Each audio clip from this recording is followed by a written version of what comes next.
You mentioned the end times. You said there's a lot of apocalyptic literature among the Dead Sea Scrolls. What does that look like for the this community?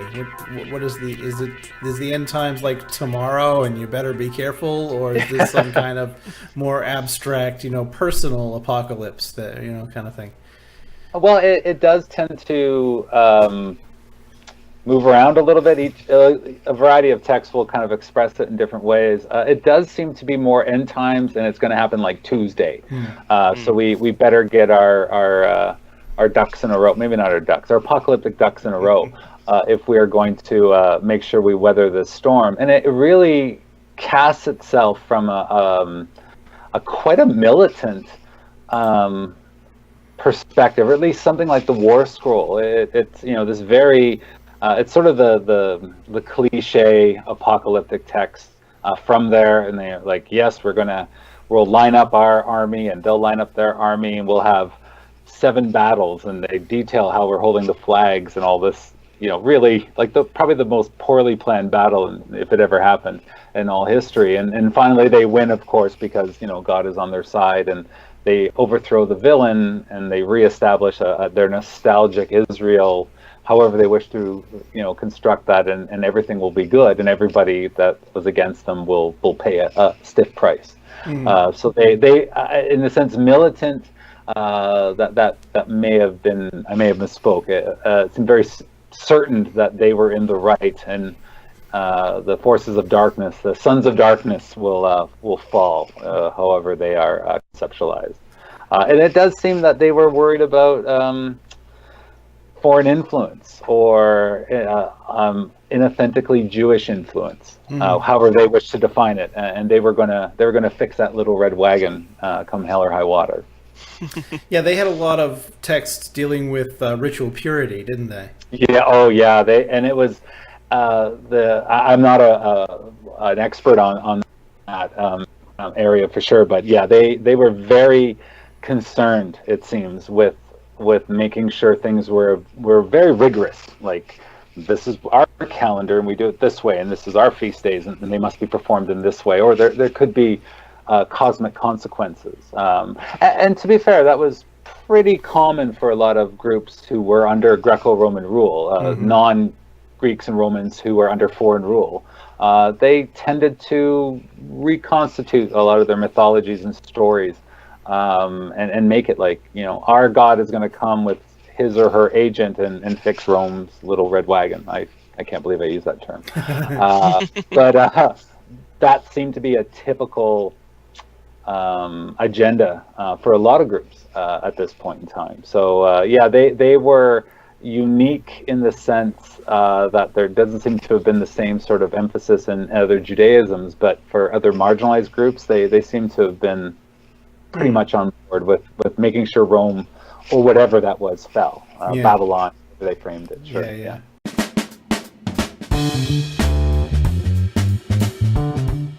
Sorry to interrupt, but we need your help.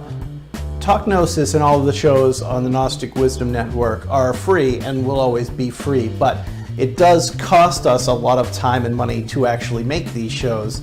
So what I'd like to ask is that if you have enjoyed our programming, if you've found something useful about it, if you've been educated, please consider becoming a patron over on our Patreon campaign at patreon.com/Gnostic. That's patreon.com/Gnostic. We've got a whole bunch of new shows that we'd like to start making, but we can't do it until we can start to support ourselves a little bit more financially. And we really hope that you will assist us in our goals. We've got a great show coming up about sex and spirituality with Reverend Mr. Jonathan Stewart from Talk Gnosis and his wife Sarah Beale. We've got the Lost Word coming back, esoteric Freemasonry and fraternal orders and initiatory orders and all that kind of thing. We've got Temples and Tentacles with some weird fiction authors, kind of Lovecraftian spirituality stuff that I think you're really going to like. Plus some really interesting kind of fictional and kind of entertainment-based things that we want to do that also have kind of an esoteric and Gnostic educational component. So please, we need your help to make all of this possible. We have big dreams, but we don't have a lot of resources to make those dreams a reality. So please do visit patreon.com/Gnostic if you haven't already, and pledge. You just give a small amount of money for every educational media thing that we put out. And then at the end of the month, your card gets charged. You can set an upper limit so that you're never surprised by too many things getting charged on your card per month. It's really very easy and very painless, and it makes a huge difference to the Gnostic educational ministry of the Gnostic Wisdom Network, the Apostolic Johannite Church, and all of us here who work so hard to bring you this, what we think anyway, is pretty great content. So if you agree, that's patreon.com/Gnostic. Sorry again for the interruption, and back to the show.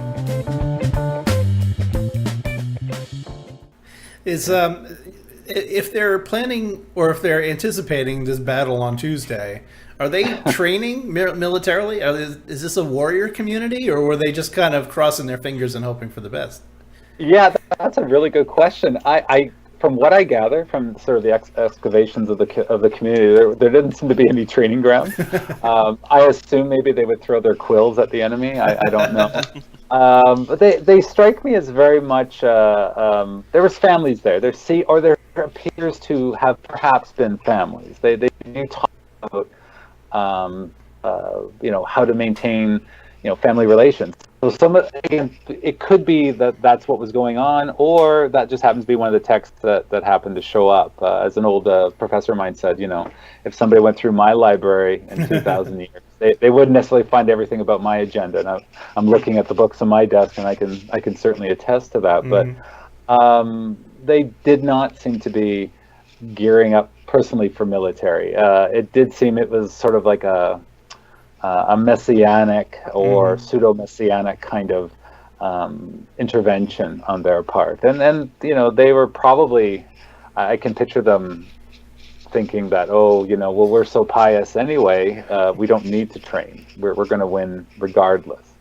Now, it could be very mythic in their take. The typical scribal constructions of sort of militant takeovers, much like we find with the Book of Revelation or the Sibylline oracles or any of these kinds of apocalyptic texts. They were scribes producing them, thinking about them, and probably sharing them amongst themselves. So whether it was meant to be a literal fight or a spiritual fight, or however you want to frame it, it's kind of up in the air. I kind of think it was more of a spiritual thing. It was typical academics, when they're mad, what do? Well, they write.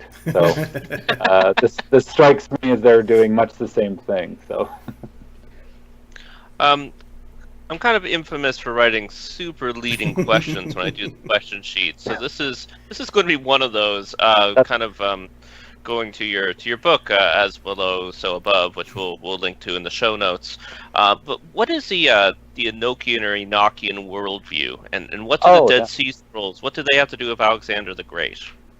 Oh, sure, yeah. Well, the Enochic worldview is sort of I would almost say it's a scholarly shorthand for this idea that you find predominantly in the Book of Enoch.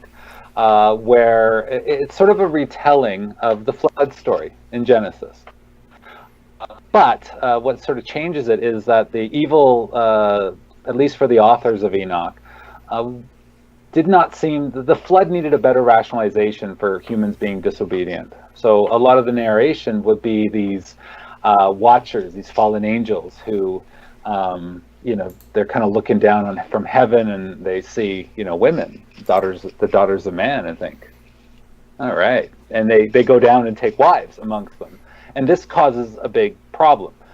So much so that I believe it's the angel Michael looked down out of heaven and saw what was going on and tattled to God that look at what, Azazel and all these other folks. Gilgamesh shows up in one of the texts, which I find really fascinating. The angel Gilgamesh. And so God says, we can't have this corruption, this mixing of heavenly and terrestrial types. I mean, they taught them things like magic and warfare and makeup, heaven forbid.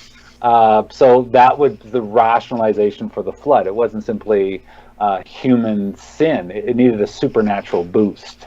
And to me, that strikes me very much as a critique of Greco-Roman power. Usually you have these productions of apocalyptic texts when there's a foreign adversary had taken over, and this happens in scribal cultures in Egypt, throughout the Greco-Roman world. We certainly didn't seem to have it to the same extent, if at all, the Babylonians or the Persians. They were of the same type as the ancient Israelites, where the Greeks and the Romans were very different. And I always found the corrupt kind of half god, half angelic figures, according to Enoch and some of the other texts, running around despoiling the landscape, strikes me as very much a critique of, the claims of Greek and Roman heroes of being the sons of gods. It seems very similar to me. I believe Elaine Pagels, famous scholar of early Christianity and Judaism, makes a pretty convincing claim of that. So it really does seem that the Enochic worldview, whether it was produced as a reaction to Alexander the Great, I don't think so, but it certainly made sense, or got a kickstart in popularity when these political situations where you have a foreign king dictating from afar what you will do. Nobody likes to be told what to do by a distant imperial ruler, especially when he wasn't one of us. And telling us how we behave. And I think a lot of apocalyptic texts, a lot of kind of riffed off these Enochic worldviews because it made sense. Again, a lot of this stuff was produced by scribes. I would say all of it was produced by scribes, and scribes tended to reinterpret these things. They would pass them around. They were writing for each other, much like academics. We write for each other. We don't necessarily write for other people, unfortunately. But so that they would recycle the same stories and tweak them so they made sense. So, when the story was about, I don't know, an angel who fell and did this problematic thing, well, we can recast it now. And yes, that is exactly what the Greeks and the Romans are doing, and it makes a certain sense for them. So I think that what it has to do with Alexander the Great is sort of what Alexander sort of kickstarted, this imperial imposition on the ancient Near and Middle East, and the scribes reacting as any good academic would do. Right. I'm just wondering, are these like are they simply political satires then? Is it just a code for what's going on basically in the news? Sure. Yeah. The sort of a political satire. It was really at the time the politics and the religion were entwined. Again, they were like getting politics out of religion was like getting the wet out of water. They were one and the same. The political structures, the religious structures, were just part of the same discourse. So one of the theories that I hold to, and I've written about, is because they were that were at one point employed or under the auspices of native kings, all of a sudden they're unemployed because the native kings have fallen. So what is a good scribe going to do? Well, they're going to write political and religious documentation because their systems had sort of fallen apart. So to me, it seems very much of a political element, and a lot of the texts are very clearly what we would say from our perspective political, but also religious. But the distinction is really a product of modern reality, or at least the attempt at making them distinct is part of modern reality. Back in the ancient world, they didn't seem to care one way or the other. Going to temple and voting in the Senate were equally religious events or equally political. You wanted to make sure your gods were happy. Unhappy gods made for unhappy kingdoms, and nobody wanted that.